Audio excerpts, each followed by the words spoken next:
television, it's like a bushfire. Mums with guns. Yeah. Girl power. So I thought, oh yeah, I'll give that one a go. I'd watch any show that she's in myself, so... Chaos. Chaos. We're after chaos.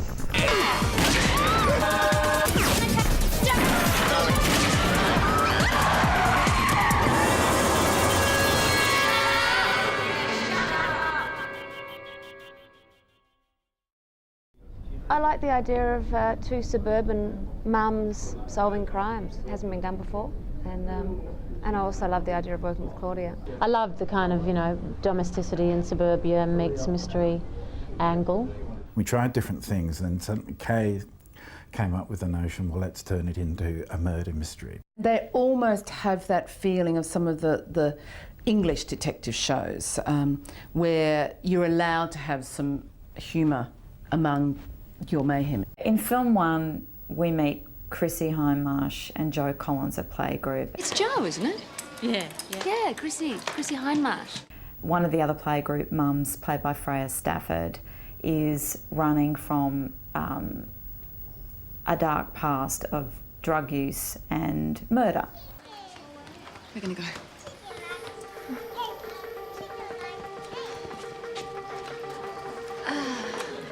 Oh, now everyone, before you all leave, don't forget tomorrow, it's clean-up day. We're going to clean the hall. It's both a murder mystery and a comedy. It's a sort of an updated Murder, She Wrote almost. The trio were murdered in a revenge slaying.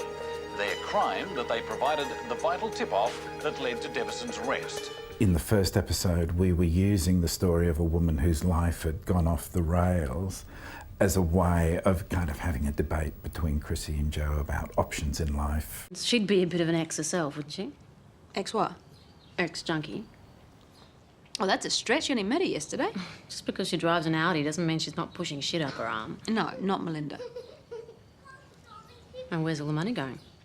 They're kind of like the odd couple, those two. They're opposite ends from each other, really. They are completely different, but that's why opposites attract, I think, with friendships. Chrissy wears her heart on her sleeve and she's thinks the world of everyone and she's generous with her time. Jo's a tough nut. She's a cop, first and foremost, which is, they're female coppers are tough, and she's been through a lot and she's seen a lot, but on top of that, she's a solo mum. It was a great beginning because they were such adversaries that they have a natural distrust of each other, lawyers and cops, and it's fun when it touches in on that through the film. They kind of relax with each other for a moment, and then, the little black book comes out and the cop side of Jo presents itself again and kind of, irks Chrissy and, vice versa. So that's kind of fun to play with. It wasn't the women supporting the men, it was the women driving it. Yes, because we're not even sure whether Chris's husband knows that she solves crimes yet. We're still working that. I'm trying to make a go of my cooking thing too, I know you just think I'm a bloody drone. Listen, just stop arguing in front of my friend. You are both so embarrassing. It's all right, Jem. My mum and dad fight all the time. Gemma? Excuse me? But we're not fighting, are we, Daddy? No, we're conferencing. Conferencing. You do actually see with Chrissy and Peter, you see that they have a loving relationship, but it has its moments. No relationship's happy all the time, and the fact that the kids get on her nerves, and that's life, that's normal. This is such a mess. Yeah, well, I'm going to clean it up. Can you take Rosie and go and watch a video, please? I've got one sister who has 3 kids, and the other sister's got 3 kids, and the other sister's got 6 kids, so my sisters are fairly big role models for Chrissy, and they're all big cream puffs, and they would give you the shirt off their backs, and they're very kind, loving women. I'm used to sort of playing heroines or, lawyers or sort of psychiatrists, so I'm always in suits, so it's really nice to actually be someone who's very casual and easygoing. I need to talk to Todd about childcare arrangements. Look, he's got a little girl in hospital.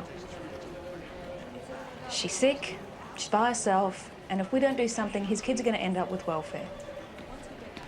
Fortunately, I'm a solicitor, so the legal angles don't present a problem.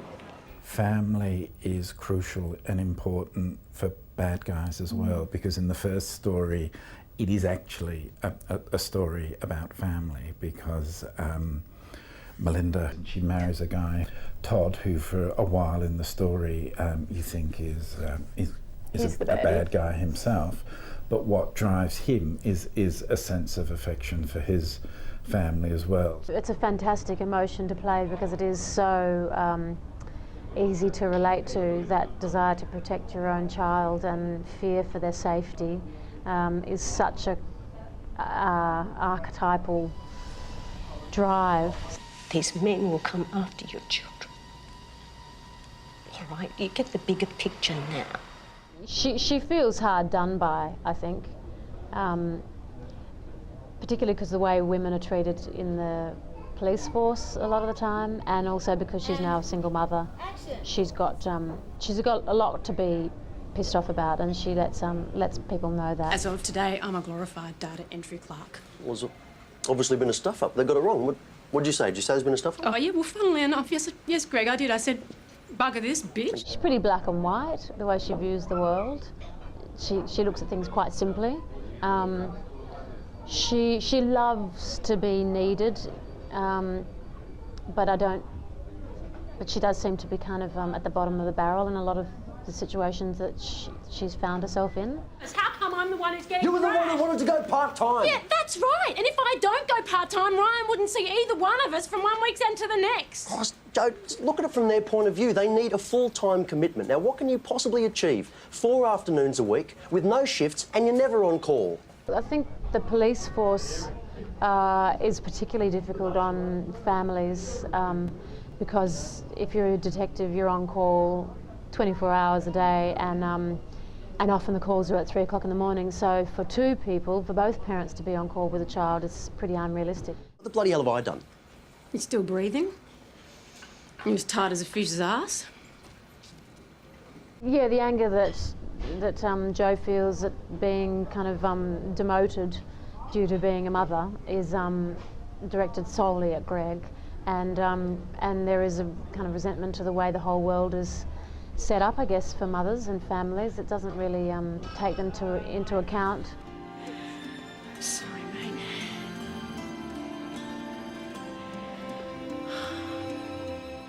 What Claudia managed to do was create that sense of toughness, really, but she also brought a level of vulnerability to the character, which was really appealing and was a discovery for us. The rhythm that Keith and Kay used to write for Joe is really is kind of half of the work, really. I know her. No, you don't. I mean, forget skinny lattes in a cafe with your friends and start thinking Smacked out slag with a false name, pushing the housekeeping up her arm. We were introduced to a cop, a woman who had been in the force for quite a long period of time. So we were able to ask questions of her and run ideas past her, and then she left, and an hour later, making sure that there's a lot of room in between the two because they don't get on at all, cops and lawyers. A lawyer came in and we were able to pick her brain. I think that the character of Joe was a departure for Claudia, particularly coming off 3 years playing a very different person, Alex, in Secret Life of Ours. So it was an interesting shift for her, which of course, now doesn't seem like such a big one because she's, established another character. But at the time it was, she had to make a bit of a leap of faith. And took on this sort of, vernacular of someone who's tough and talks tough, and it was great. She transformed herself. I've got 2 brothers, so I think Jo's very in touch with her male side. So sometimes I think about my brothers when I play Joe. Yeah, right. Is this everything that Strike Force Leicester has on Todd Phillips? Christ almighty. Anyhow, Joe, I was thinking, now that Greg's out of the picture, would you mind if I gave you a call? You're 12 and a half. Yeah, but I've always wanted to, Give me one. I'd always seen her work and I absolutely adore. I think she's one of the best actresses in the country. I also think she's one of the most beautiful women on TV, but she'll hate me saying that. Rebecca is a dream to work with. She is, she's not unlike Chrissy in that she's incredibly generous and has such goodwill to everyone, and she's a really easy performer. Like, she's just a wonderful actress and very, very easy to be around and a delight to act with. It is actually innovative bringing them together because they're very, very different actors, and they work. Melinda's bag. can't just look in someone's bag. Why not? Mike, go on. My approach to keeping it all real is embedding every scene and every performance in an emotional truth. Cherie Nolan knows how to work scripts so well. She really understands story. Plus she has, you know, just, I think, an innate understanding of relationships. And she's an incredibly hard worker and a perfectionist, and I think she's highly talented. She's very good at casting the world. Actors need to be working for themselves, I think. That's not to say that they are the characters, they just have to be able to touch the parts of the characters and their personalities that are relevant. He's been popped. Oh. He'd been shot in the chest. So what did you do? Well, what do you think? I turned around and walked out. We talk through everything rather than pre-planning a performance. It just doesn't work like that. Rebecca was pregnant, so just to top things off, and she couldn't be pregnant in the show for various sort of practical reasons. The only problem with being pregnant while you're trying to film a show where you're not pregnant is that you've got to cover it. So, I mean, I spent the entire film carrying bowls of fruit or standing behind desktops or wearing really big floppy jumpers, and I was terrified that people were just going to think, oh, she's just gotten fat. There was days when I'd look at Cherie and she was literally surrounded by children. Like, there's just kids everywhere. And like, that kid was only 2, so he could only be there for 4 hours. That one was a bit older, could be there for 6. That one had already been there but hadn't been on set yet, so I had to go in an hour. But they all had to be in the same scene. Quite often we'd shoot the children and then they'd have to go. So we'd be acting with umbrellas or, you know, with props and pretending that they were the kids. They just bring another whole dynamic to a scene, because you really have to, you know, include them and accommodate whatever they do in a scene. On the day we had to shoot the car chase scene in film 1, Jordan, who plays Rebecca's son, got gastroenteritis, so we had to shoot the entire scene without him in it and send a second unit off with my editor, Mark Perry, to shoot, you know, Jordan's inserts. Mom, here he comes again.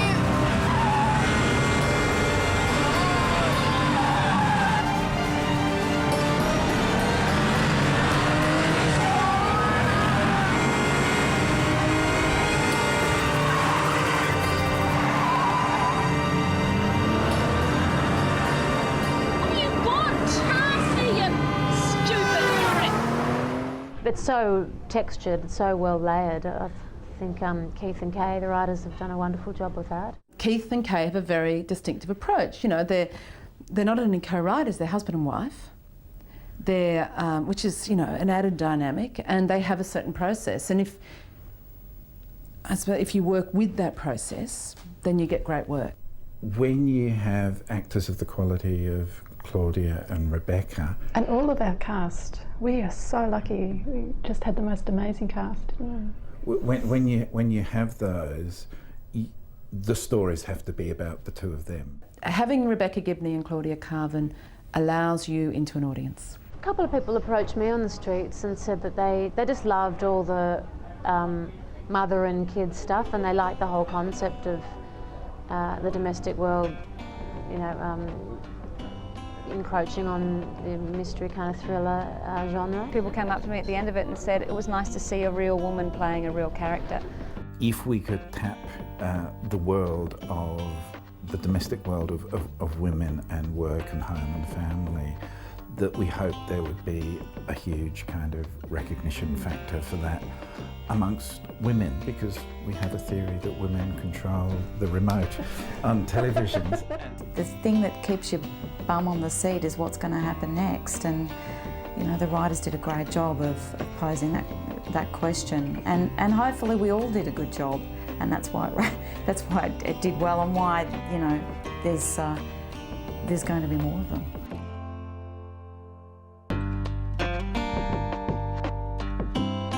That's it. Marvellous. Good evening. I can always come back and do second takes, you know. Yeah. That was a very long-winded version of how it works.